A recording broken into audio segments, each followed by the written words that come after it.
Africký bielobruchý trpasličí ježko patrí v súčasnosti k najčastejšie chovaným druhom ježkov v ľudskej starostlivosti.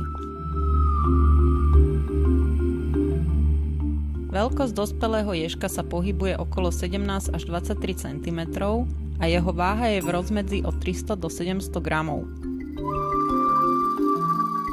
Dĺžka života ježkov je v prírode okolo 2 až 3 roky, v opatere človeka sa ježkovia dožívajú 8 až 10 rokov. Africký bielobruchý trpasličí ježko v prírode nezimuje, preto sa aj my môžeme z pichliača tešiť po celý rok. Ježkovia sú samotárske zvieratá, ktoré vyhľadávajú spoločnosť partnerov len v období párenia, preto spoločný chov v páre nie je vhodný. Ku chovu ježka bielobruchého nám postačí aj umelohmotná nádoba na chov králikov.